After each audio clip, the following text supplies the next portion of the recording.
Hi, I just wanted to talk about something that's been bugging me for a while, and I've maybe been following for quite a long time, but it just does seem that the experts just seem to want to ignore this. Um, so this is to do with carbon and climate change. I'm a big fan of renewable energy, involved in it myself, and it's fantastic, isn't it, to stop pulling so many fossil fuels out of the ground and stop adding more carbon to the atmosphere. But that's only part of the solution because we've actually got to take the carbon out of the atmosphere as well. Um, and and just stopping making it worse is not the only thing that we have to do. Um, so there seems to be a solution to this that gets totally ignored. So if we look at it, the carbon has got to go somewhere. For millennia, the carbon was being stored by plants and animals, and then ended up as a fossil fuel underground, as coal and oil and natural gas deep underground.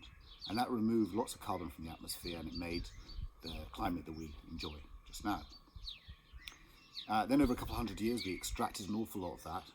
The carbon was burnt with oxygen to produce CO2 into the atmosphere. Lots of energy was released, and the result is we have climate change.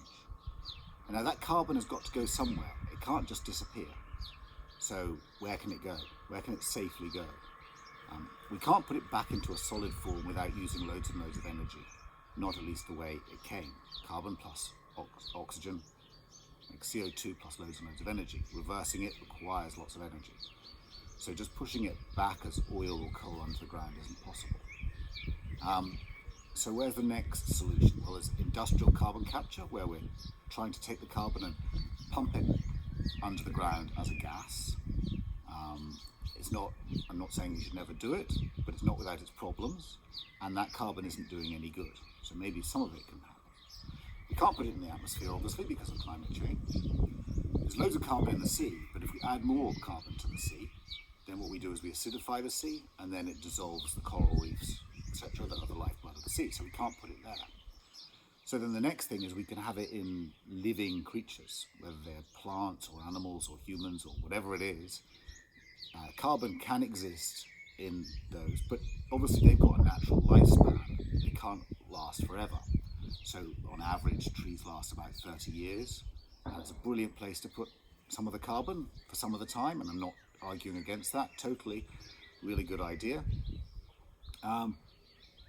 And animals are alive for a few years, so again, the carbon is stored for some length of time. The next thing is, of course, we can grow things such as trees and use them as building materials, and then we might store that carbon in a useful format for a matter of centuries or 100 years anyway. And again, that's taking it out of production. We might even make clothes out of natural products rather than out of fossil fuels, and again, it's storing the carbon. But where is the biggest store of carbon that we can actually affect, and actually adding to it can be good, is in the soil. Soil is the massive store of carbon. And I'm just talking about the top part of the soil here, not deep down in the soil. The top part of the soil is a massive store of carbon, and it's been slowly depleted. Nobody's been incentivized in any way to try and improve it and increase it. And the thing is that when you increase the carbon in soil, the soil becomes more productive, more resilient. It can handle droughts better, it can handle too much water better, it can handle everything else.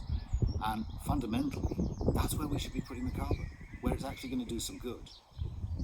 But someone along the line, somewhere, has got to admit it and think, how are we going to do that? How are we going to pay for doing that? Because in the end, doing something and changing the way we manage land or whatever is going to cost somebody something. And I think just putting our heads in the sand and pretending this is impossible, it's not impossible. It's difficult, as is all of the carbon capture and all of these other things that we do. There's a beautiful example in Iceland where they've turned what were deserts into productive forests by looking after the soil. Anyway, that's all I've got to say on the matter at the moment. I'd be delighted to hear what you think, but why is it being ignored? I don't understand why this is being ignored. Thanks a lot.